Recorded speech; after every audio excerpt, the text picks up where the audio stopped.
Hello friends, कैसे आप सभी लोग। स्वागत है आप सभी का हमारे यूट्यूब चैनल इंग्लिश लिटरेचर 247 में। This is Hanif and today I am going to discuss some very important questions based on a very famous play that is Henry six part second. तो आज के क्वेश्चंस हमारे इसी प्ले पर based होंगे। If you are preparing for UP TGT and PGT then this video is going to be fruitful for you. या आप किसी भी एग्जाम की तैयारी कर रहे हैं जिसके सिलेबस में इस प्ले को इंक्लूड किया गया है तो फिर ये वीडियो आपके लिए फ्रूटफुल होने वाली है। इससे पहले हमने कई सारी वीडियोस को डिस्कस किया है। यदि आपने उन वीडियोस को नहीं देखी है तो आप प्लेलिस्ट में जाकर वहां से वॉच कर सकते हैं। And if you want to join our Telegram channel the link is in the description box. वहां से आप हमारे टेलीग्राम चैनल को ज्वाइन कर सकते हैं। किसी भी एग्जाम की कंप्लीट नोट्स के लिए आप मुझे व्हाट्सएप कर सकते हैं, या फिर आप यूपी टीजीटी पीजीटी की प्रिपरेशन कर रहे हैं उसके कंप्लीट नोट्स कोर्स या फिर मॉक टेस्ट के लिए भी हमें व्हाट्सएप कर सकते हैं। नंबर आपको इस वीडियो के डिस्क्रिप्शन बॉक्स में मिल जाएगा। शुरू करते हैं अपने आज की इस वीडियो को। तो जैसा कि आपको बताया गया कि आज का जो प्ले हमारा हेनरी सिक्स पार्ट सेकंड है, इससे पहले हमने पार्ट वन की वीडियो बनाई है। यदि आपने उसको नहीं देखी है तो आप वॉच करिएगा। ये जो प्ले होता है जो एक हिस्टोरिकल प्ले होता है, शेक्सपियर के द्वारा इसे लिखा गया है। ठीक है, इसमें पॉलिटिकल बिट्रेल और जो है डिफ़िकल्टीज़ को दिखाया गया वो देखने को मिलेंगे, जिसमें वॉर ऑफ रोजेस को भी डिस्कस किया गया है। तो ये सारी चीज़ें देखने को मिलेंगी। ये जो प्ले होता है इसको पब्लिश किया गया था 1623 में। ये बहुत ही इंपॉर्टेंट डेट होती है। इसको जो लिखा गया था 1590s में लिखा गया था, लेकिन इसे पब्लिश किया गया था 1623 में। 1623 जो डेट होती है शेक्सपियर की डेथ के 7 साल के बाद होता है। शेक्सपियर डाइड इन 1616 में उनका डेथ हुआ था और उसके 7 साल के बाद में 1623 में इसको पब्लिश किया गया था। सेकंड जो पब्लिकेशन इसका सेकंड, ये फर्स्ट फोलियो होता है 1623, उसी में से पब्लिश किया गया था। सेकंड फोलियो इनका आता है 1632 में, और थर्ड आता है 1663 में, फोर्थ आता है 1685 में। तो ये सारी डेट बहुत ही इंपॉर्टेंट है, हम इनको याद रखेंगे।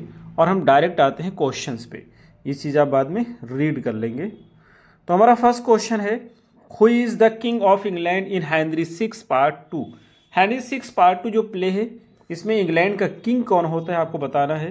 तो फर्स्ट का हमारा सही आंसर होता है सी, यानी कि हेनरी सिक्स होता है, जो कि हेनरी फिफ्थ का बेटा होता है।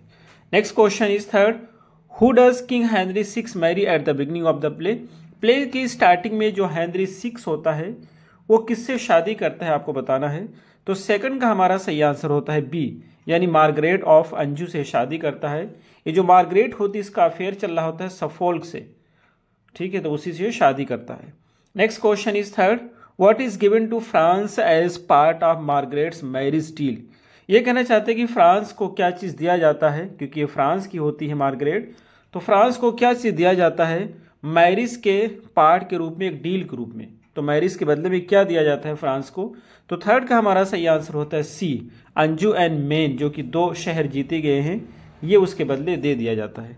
Next question is fourth, who arranges Henry six marriage to Margaret. कौन सा व्यक्ति है जो हेनरी सिक्स की मैरिज कराता है मार्गरेट से। तो फोर्थ का हमारा सही आंसर होता है C, Duke of Suffolk. Duke of Suffolk की उससे शादी कराता है। उसका रीज़न ये होता है कि सफोल्क का उससे पहले से अफेयर चल रहा होता है मार्गरेट से। ये सोचता है कि किंग हेनरी से शादी करा लेंगे तो सल्तनत पे हमारा कंट्रोल हो जाएगा। Next question is 5, which noble serves as Henry six protector at the start of the play. आपको बताना है कौन सा व्यक्ति होता है जो हेनरी सिक्स के प्रोटेक्टर के रूप में काम करता है प्ले की स्टार्टिंग में। ये प्रोटेक्टर क्या होता है कि जब कोई किंग छोटा होता है, वो बालिग नहीं होता है, तो जो प्रोटेक्टर होता है वो सारे डिसीजंस लेता है और किंग के रूप में काम करता है, तो उसी को प्रोटेक्टर कहते हैं। तो हेनरी सिक्स का प्रोटेक्टर कौन होता है, क्योंकि अभी ये बच्चा है। तो फिफ्थ का हमारा सही आंसर होता है B, duke of Gloucester. B is the right answer. Next question is 6, what happens to duke of Gloucester. आपको बताना है कि ड्यूक ऑफ ग्लोस्टर के साथ क्या घटित होता है। तो 6 का हमारा सही आंसर होता है B, he is imprisoned and murdered. उसको जेल में डाल दिया जाता है और बाद में मर्डर कर दिया जाता है उसका। Next question is 7th, which character is accused of practising witchcraft. कौन सा कैरेक्टर है जिसपे ये इल्जाम लगाया जाता है कि जादू टोना कर रहा है।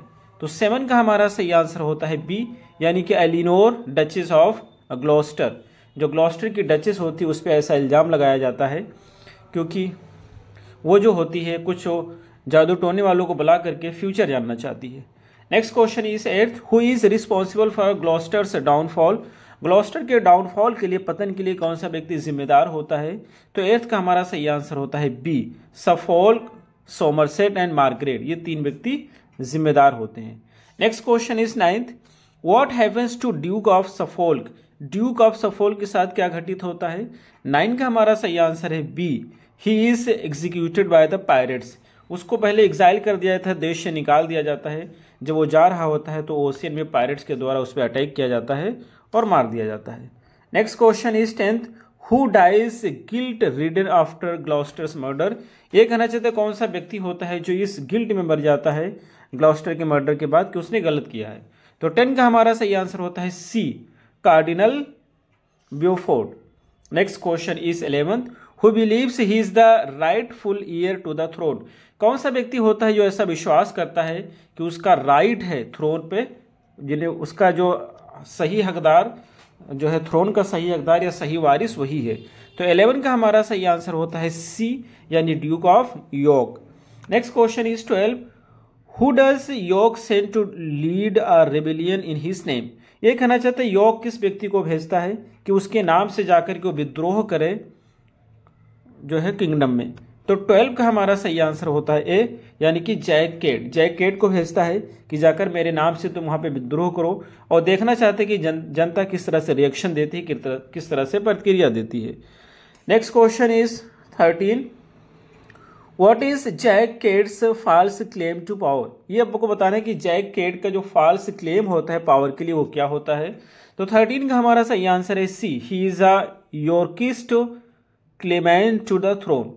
वो दावा करता है कि यॉर्किस्ट है और इस वजह से थ्रोन का वो हकदार है। Next question is 14, how does Kate die. Kate की मृत्यु कैसे होती है? तो 14 का हमारा सही आंसर होता है सी, यानी he is killed in battle, उसको बैटल में मार दिया जाता है। Next question is 15, who is the most powerful supporter of York. York का पावरफुल सपोर्टर कौन होता है? तो 15 का हमारा सही आंसर होता है बी, यानी वारविक। Next question is 16th, who is the leader of church in England. England में चर्च का लीडर कौन होता है आपको बताना है। तो 16 का हमारा सही आंसर होता है B, Cardinal Beaufort. Next question is 17, what symbol represent the Yorkist faction. कौन सा सिंबल है जो यॉर्किस्ट गुड को या यॉर्किस्ट फैक्शन इन गुड को रिप्रेजेंट करता है। तो 17 का हमारा सही आंसर है बी, यानी white rose. Next question is 18th, what does Lord Say establish that Jack Cade opposes. ये कहना चाहते हैं कौन सी चीज होती है जिसको लॉर्ड से इस्टेब्लिश करते हैं लेकिन जैक केट अपोज करता है। तो 18 का हमारा सही आंसर होता है सी, यानी schools and printing presses. Next question is 19th,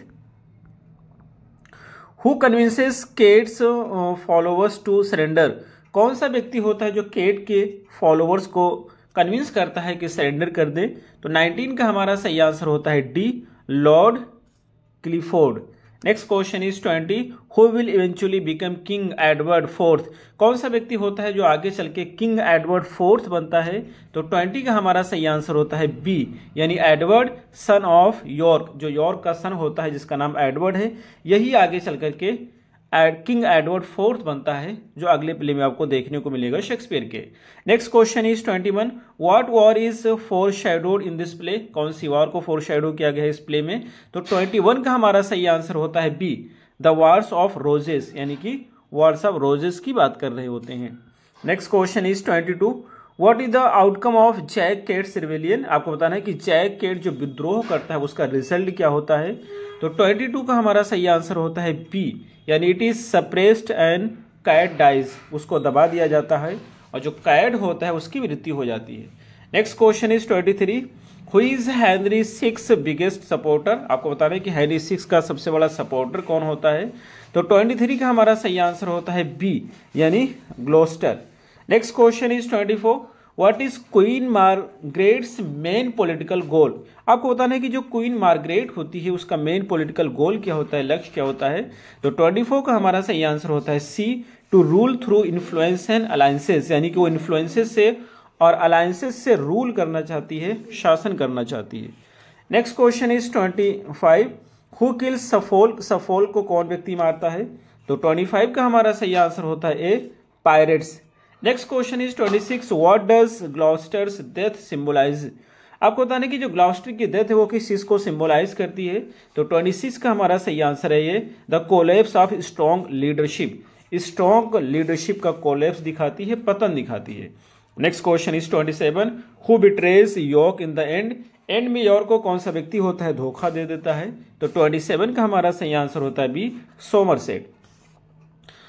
next question is 28, who is Henry six closest adviser.